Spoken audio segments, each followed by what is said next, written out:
Hello, it's me. Well, here we are again, taking a look at the final stages of the Sean Diddy Coombs trial with Ashley Banfield from News Nation. I wish I could tell you that the coverage that I've given has been incisive and educational, but yeah, we know that's not true. So let's hear what Ashley has to say for herself. Decision not to call any witnesses. No. Was it possible that he just couldn't find any who could help him? Or was it possible he thought he didn't need any help, that the government just hadn't done the job? But 24 hours later, No, after I think a court session that we fully expected would be a total snore, something happened that lit up the headlines, and we kind of got our answer as to whether the prosecutors have their guy. They told the judge that they're dropping a few allegations that the jury is going to have to sort through in deliberations. See if you can spot the headline in this letter that they sent to the judge. Quote, "The government understands the court's desire for streamlined jury instructions. With that in mind, the government has removed instructions from the charge relating to..." So, are they stripping away charges or elements of charges? 1, attempted kidnapping under both California and New York law. 2, attempted arson under California law. And 3, aiding and abetting sex trafficking. The government is no longer planning to proceed on these theories of liability. So, oh my God, instructions are no longer necessary. End quote. You need to look yourself in the mirror and ask yourself if you're being bold enough. If you search your soul, I think you're going to find out that you're not. I'm being bold enough. I am. So, instructions are no longer necessary. End quote. Did you see it? Did you see it? Because it sure sounds like the government has given up on a few charges. It sounds like it. But they're not really. Because attempted kidnapping is not the same as kidnapping. Which forms the main part of the charge. Is not the same as arson. And the way I see it, the feds aren't backing down on the more serious charges. No. Kidnapping. Ashley, I think arson. You're right. They're just backing off on the attempted versions. And committing the crime is way more serious than attempting to commit the crime, especially when you're... They've stripped away elements of the charge. So the elements that they just... And kidnapping and arson. They don't need muddy the waters, whatever. Yes, I know that your feeds were absolutely filled with the news today that the feds were dropping arson and kidnapping from their case. Yeah, because that's what headlines are. The government's case against Diddy was not collapsing. 6 weeks, 34 witnesses. It's not collapsing. I'm here to tell you, if someone said it was collapsing and that they're dropping that stuff, that's poppycock, in the words of Colonel Potter. The feds... So did the... I've talked about this previously, but not in this way. Did Diddy's lawyers, after the prosecution case, effectively speak to Diddy and go, do you know what, there's just no point. There's literally no point.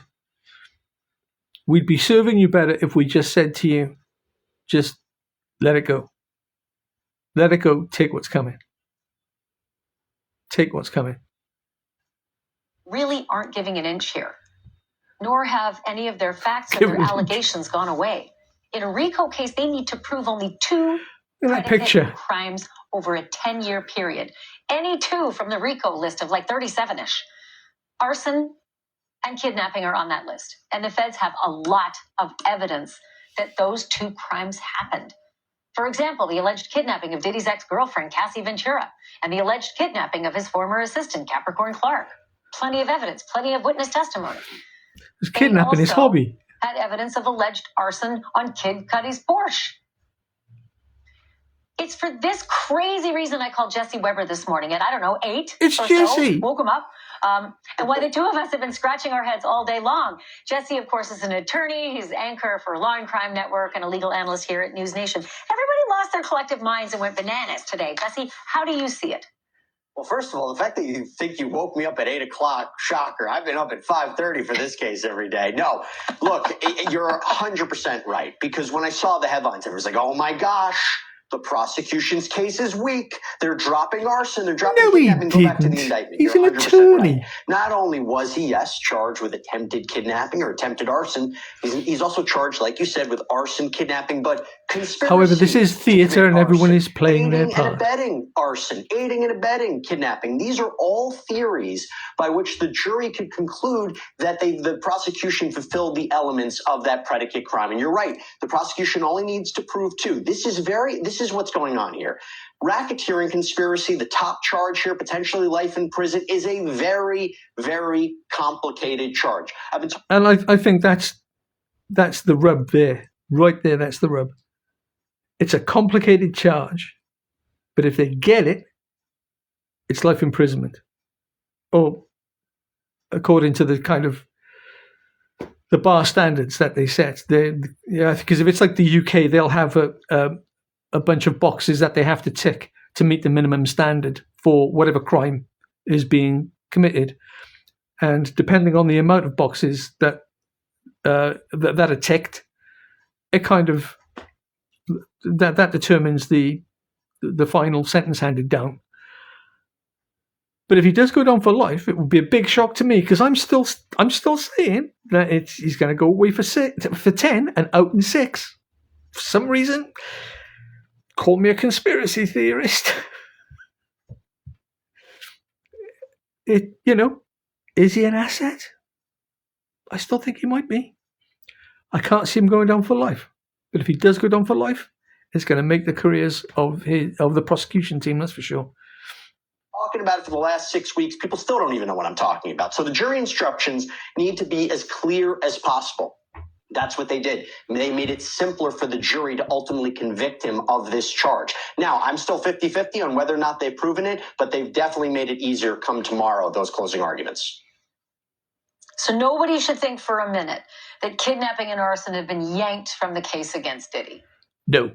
We will see in closing arguments tomorrow, but I would highly, highly doubt that. Why? They spend so much time focusing on it. They called Kid Cudi. They called a fire investigator. They called Capricorn Clark about allegedly being kidnapped by Sean Coombs and brought to Kid Cudi's home while at gunpoint, that she was taken to this abandoned building and given lie detector tests. Kid Cudi's testimony, I will say, is some of the most compelling testimony we've heard, because he really doesn't have a dog in this fight. So to abandon that, two of the top predicate charges, I think would be a major mistake, and I don't see them doing it. I think they're doubling down on a charge that they've spent the majority of their case trying to prove. By stripping away elements of the charge of attempted, they're literally saying, right, we're going all in. It's no longer attempted. It's no longer aiding. He is guilty of these crimes. And it's sending a message, of course. It's telegraphing the prosecution's intentions of confidence. This is how confident we are. This is our case. He's banged to rights, and he's going to allow the jury to do its thing. I think it's the right move, actually. On the one hand, you think to yourself, could you really be that confident? What if? But in stripping away the elements that are what if, they're making the jury, they're blinkering the jury and into thinking, oh, then it's a slam dunk. Prosecution's this confident. Let's make it easy for them. Yeah, and also the Uncle Paulie, part of the kidnapping allegation in that abandoned warehouse. That was all very Sopranos.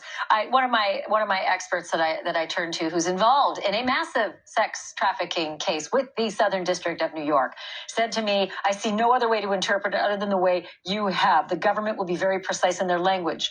It is only the attempted portion they're walking away from, because they have it actually.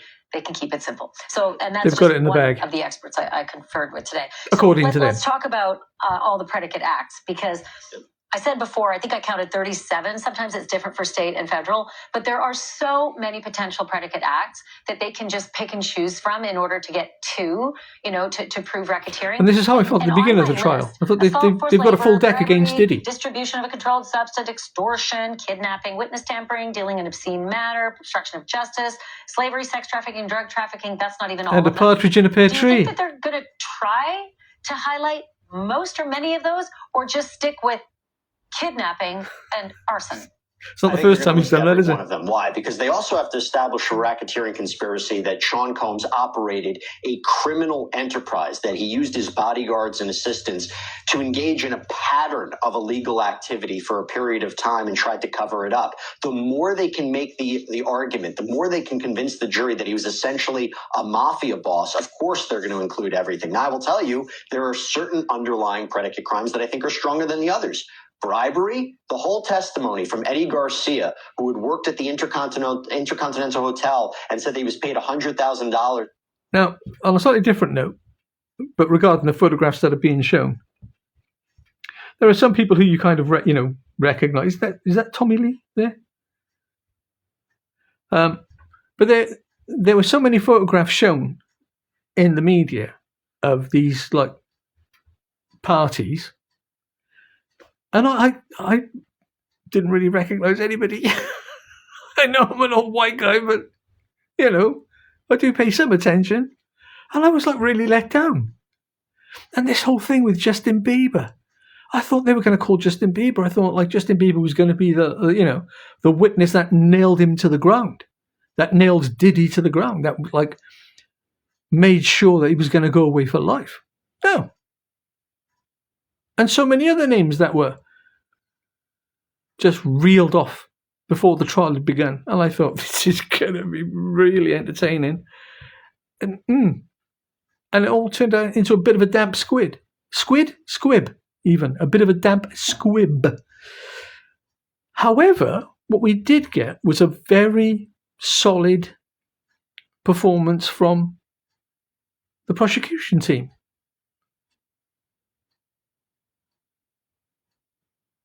But is it life?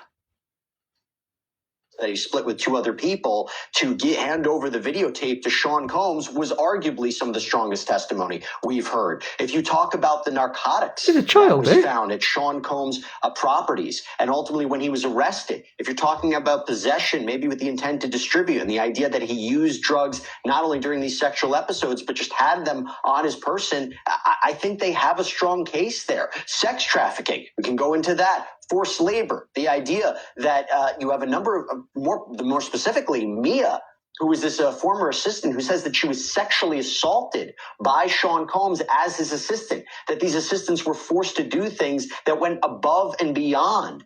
I think that they make a strong argument, but at the same time... Every time in this trial anyone mentions a charge, it's invariably followed by the other charges.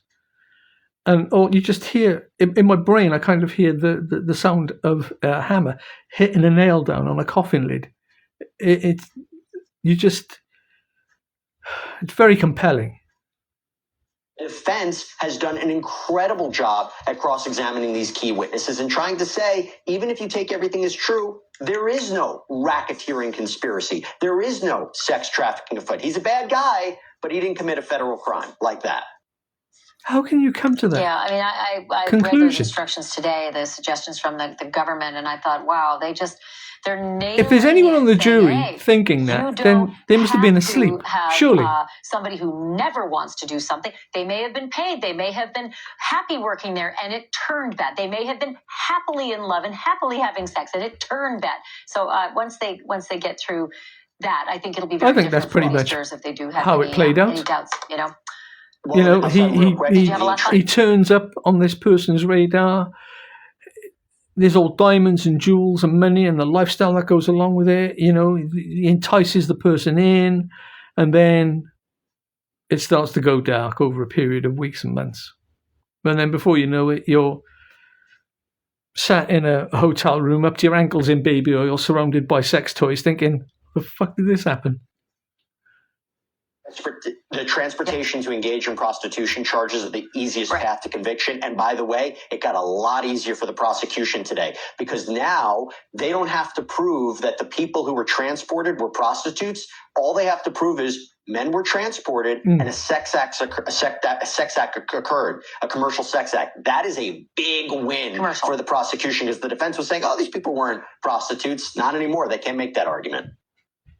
My therapist swears this is 10 It's true. times better than coffee. It's true. So I asked And I her think to- they're She pretty told me much she all got the way starter there. kit from win Commercial. for the prosecution because the defense was saying, oh, these people weren't prostitutes. Not anymore. They can't make that argument. Right, Jesse, it's such an incredible case, just as a study. I got to have you back. Thank you for this. I appreciate it. You got it. Good talking to you, Dad. Bye, Jesse. And thanks for the early phone call too. All right, folks. You have probably heard a lot of people on social media saying that this is just an assault case. This is not a sex trafficking case. An assault where It's Diddy sex was caught trafficking. red-handed on camera beating Cassie Ventura in a I mean, hotel I'm an hall. idiot, and Case even I can closed, see right? it's sex trafficking. But the statute of limitations has long passed to bring assault, so no case. Sex trafficking, on the other hand, is very much in play.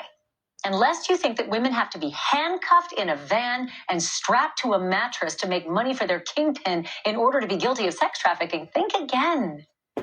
The law Yeah, we know it says doesn't that work just that way. kingpin doesn't even need to be paid Oh, a how romantic. penny to be guilty of sex trafficking. And there's no Oh, those are more actual, than my they're next actual guest. photographs. Thomas Volshow is an investigative journalist and professor of sociology at City. How did they not show her before and after? How did they not show her before and after? This is the room before, and this is the mess after. University in New York. He wrote a fantastic paper clearly outlining the difference between commercial sex trafficking and elite sex trafficking, both of them being very, very illegal. And it's a difference that could make or break the case against Diddy. Thomas, great to have you here. Thank you so much. Can you explain for any folks out there who do not believe that this is sex trafficking at all, because, again, you don't have the chain to the mattress piece, can you explain what elite sex trafficking is? It's done very politely. Sure. So many people believe, like as you said, that sex trafficking must involve somebody being coercively chained to a radiator. But in the paper, what I do is I argue, using Epstein and the case of Peter Nygaard, that there's also elite sex trafficking, which can involve, and in this case, a highly wealthy individual who uses the services of other people to procure and groom victims and bring them to the head of the organization for sexual exploitation. Yeah, and so the government said in its recommendations for the jury instructions today, please tell the jury, judge, that they need to understand that the kingpin doesn't even need to make a penny. It doesn't have to be about a financial transaction. He could just be benefiting from the sex. Is that what you think has some people hung up on why this is sex trafficking? Yeah, because a lot of it, like if you look at Epstein, for instance, what he did was he had another business, which was he was a financial consultant to advise wealthy people on their tax situations, and that's how he earned his money. And what he would do is he would take his money that he was earning from that, and he would use it and other resources and hire people to procure, obtain, select victims, access and isolate them on his properties for his own sexual gratification, and allegedly sometimes for the sexual gratification of other people. Peter Nygaard apparently did the same thing. Now, the difference with Peter Nygaard is that Mr. Nygaard is charged by the Southern District of New York with a RICO case in addition to sex trafficking, very similar to Mr. Coombs. Yeah. So one of the things that the government made clear today was that the victims can be paid and still be trafficked, which I thought was interesting, because I think a lot of people think if you're being trafficked, you're a sex slave. So can you just sort of clear that up for, in the different cases that you've looked at, paper that you've done, how it you can still be doing this under duress. Jury needs to get their head around that a sex trafficked victim can actually be on the payroll. Right. So a lot of times what happens is the victim vulnerability profile is very important. So in this circumstance, with Mr. Coombs allegedly, and like Mr. Nygaard and Mr. Epstein, they're all misters, right? What they do is they pose as gatekeepers to opportunities like fashion, modeling, music, entertainment, acting. And so they sort of dangle that as a lure to bring people into their enterprises. But they also prey on the financially vulnerable simply because they're financially vulnerable. And so the exchange of money, that has nothing to do with whether or not you're being trafficked. Even the law recognizes that. In some cases, the money becomes, a sense of a source of financial dependency of the victim. It's a hush money payment so that the victim doesn't disclose the abuse to the authorities or to any other people. So that's a very good overview of sort of like why money and... Because one of the previous victims he was paying the rent, and there was the inference that if he stopped giving her money, then everything went with that. All the perks that she'd gotten were... not to mention the overbearing nature of his personality, and then, controlling the people around him. Rewards and opportunities necessarily don't matter under the law. It's super fascinating, and I think that after R. Kelly and Nygaard hasn't gone to trial yet in the Southern District. He's got a couple of cases up in Canada first. And by the way, I've got a whole podcast at Drop Dead Serious about Peter Nygaard, who happened to be Uncle Peter to me. Ugh.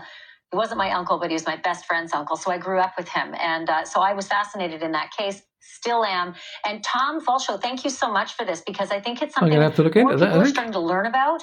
More people are starting to understand, but not everybody. And maybe the Diddy case will help that. Thanks for doing this. Thank you. Have a nice day.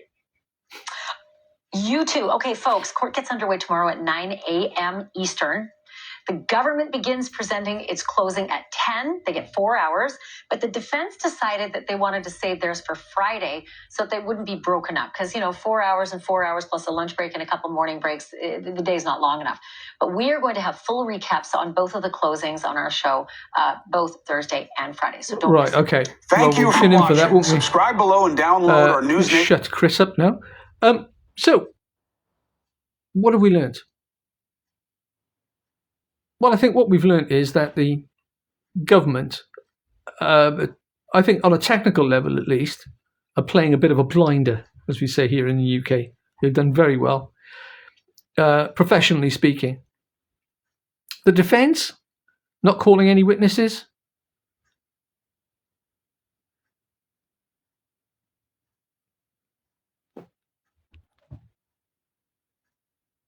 Are they going to just rely on the summation at the end, 4 hour summation at the end that Ashley just mentioned? Well, what are they going to say? The prosecution summation summary is going to basically be, look, this is all the evidence that you heard. These are the important points, the salient points of all that evidence. Go away and judge that.